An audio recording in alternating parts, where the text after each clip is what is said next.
Did you know that 93% of US firms with at least $25 million in revenue are currently integrating digital technologies into their accounting operations? And nearly 1/4 of CFOs ranked digital transformation as a top priority. My name is Micaiah, and I'm from Chargent. If you are a strategic CFO and you want a 4-minute snapshot on the future of payments, well, good news, you're in the right place. So we also have a guide that helps with your accounts receivables, and we've put that in the description, but we're gonna get to that in a minute.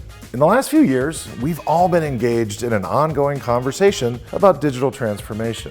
Just think of everything that you've read about the adoption of remote work or the growth of telemedicine. What we hear less about is this so-called invisible transformation of back office functions like accounting and finance. But this shift is revolutionizing the way that businesses take payments today. We surveyed some of the latest research and we spoke with some forward-thinking CFOs. We found out that payment trends are top of mind for them right now, and we found out how they're thinking about the best way to approach these trends. CFOs, they've got a unique perspective across the business as a whole. As the role evolves to become less technical and increasingly strategic, they are broadening their perspective on accounts payable and accounts receivables. Payments are no longer a back office function that can be handled with manual processes. Seamless, modern payment capabilities are essential as CFOs take on a bigger role in attracting and retaining customers and building those customers' lifetime value. One important thing that I want you to know is that you can reduce your accounts receivables and your collections challenges that you have in Salesforce. You can do that with Chargent. Learn how Chargent can make your payments configurable and automated, saving you time and money, like the 91% of CFOs who reported efficiency gains after digitizing their systems. So download that guide using the link in the description of this video right now. In recent years, we've seen significant change and innovation, to say the least.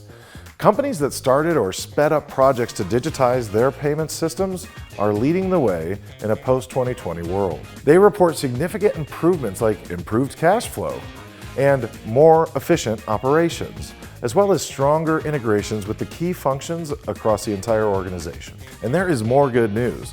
Companies that were slower to make payments improvements are still in a great position to learn from those early adopters.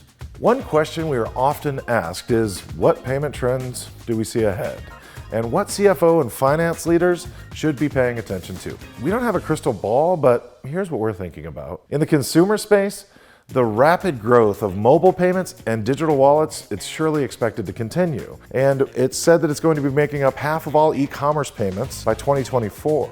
And B2B, it's the next frontier for digital payments. Many CFOs are already putting in place the infrastructure to be able to accommodate this change. One other trend that we expect to see continue is that digital transformation will look different across different industries. And we think this is in line with what we've seen from our customers already.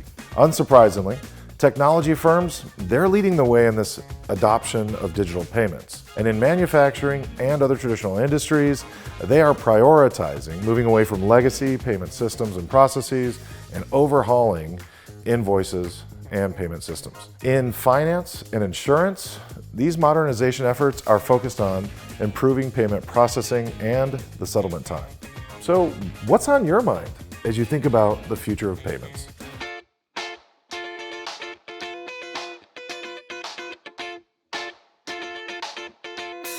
Does your organization store customer payment credentials for future use? If the answer is yes, then you need to watch this video. Visa announced their merchant-initiated transaction and credential on file mandates back in 2016. As of February 2022, they're fully enforced, which means that your organization could get fined for not following the rules. Over the next few minutes, you will learn the top 10 questions that we receive about the merchant-initiated transaction and credentials on file, which is typically known as the MIT COF mandate, and they were issued by the major credit card brands. My name is Micaiah, and I'm from Chargent. If you're a finance leader or an IT leader wondering just what the MIT COF mandate means for your organization, then you're in the right place. Pro tip, learn how to reduce your PCI scope and download our free, easy to follow Salesforce PCI guide in the description of this video. All right, question number 1. What is the merchant-initiated transaction and credential on-file mandates? Back in 2016, Visa and the other credit card brands, they issued mandates to create some rules of the road, and these mandates apply to all merchants who store customer card data.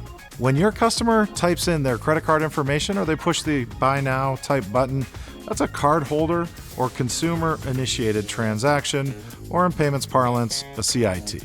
Now, if a month later, you, the merchant, use those same payment credentials for another transaction, that new transaction is a merchant-initiated transaction, or an MIT. So let's just review a fairly simple use case. Let's say, for example, you're Netflix and you need to charge a person's card for this month's subscription. Well, that would be a merchant-initiated transaction, an MIT, even though Netflix clearly has permission from the cardholder.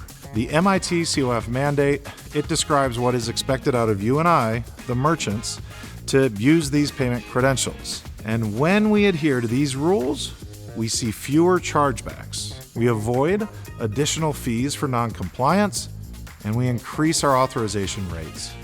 Question number 2, what is the purpose of these mandates?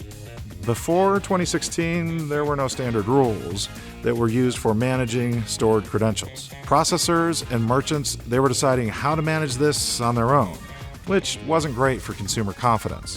One important element of these mandates is to confirm consumer intent. When and how did the cardholder give the merchant their payment information? And what did the consumer intend for the merchant to do with their payment details? Let's take chargebacks, for example. There might be questions from the consumer like, why did the merchant have my credit card information to begin with? With the MIT COF rules, the issuer must keep standardized transaction data history, which makes the consumer intent easy to understand. And while we're talking about compliance, did you know that the average cost of a data breach is up 13%? And to help you, we've made an easy-to-follow guide that can reduce your PCI scope. If ever-changing regulations and compliance are keeping you up at night, I want you to use the link in the description below to download our free Salesforce PCI guide right now. Question number 3. Do these mandates apply to my organization?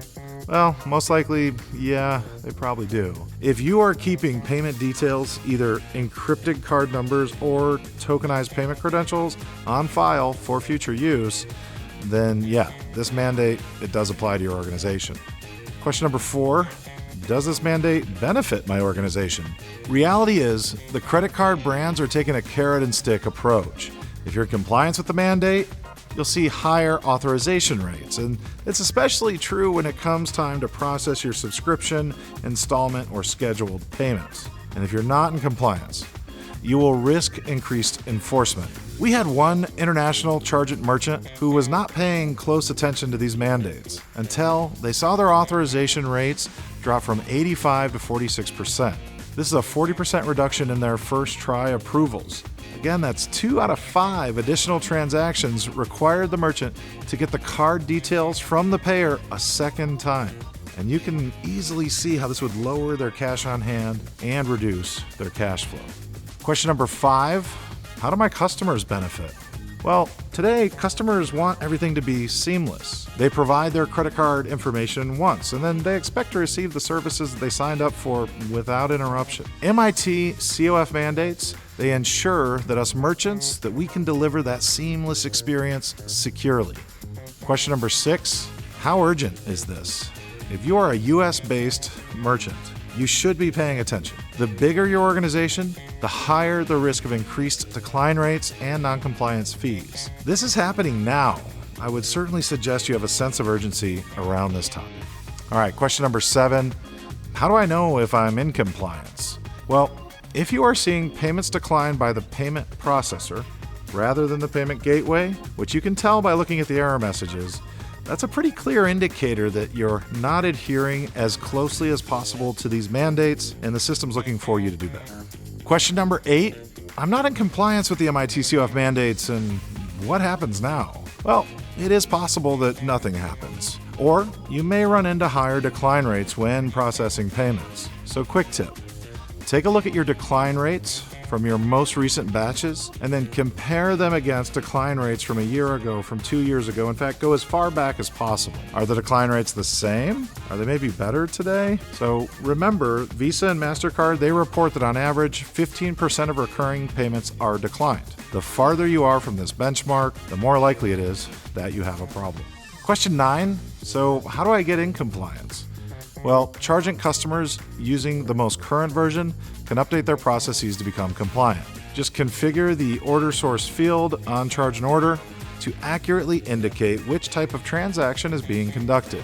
It's pretty simple for an experienced Salesforce admin to implement. To confirm that your process is working correctly, you can review the Electronic Commerce Indicator, or ECI, in the admin panel of your payment gateway. Look for consistent ECI values across the same types of transactions. If you're not a Chargent customer, simply review the admin panel at your gateway, just like we discussed a moment ago, to ensure that your Electronic Commerce Indicator values correctly reflect the situation for the payment. Question number 10, how do I make sure my organization stays compliant? At Chargent, we give you a framework to achieve compliance in a way that makes sense for your organization. As a best practice, we recommend that Chargent customers stick to our UIs whenever possible, using features like our Take Payment component, Chargent Custom Checkout, and the Chargent Payment Console, as well as our Payment Request feature. If you are using these UIs, then we are sending the correct ECI values for you.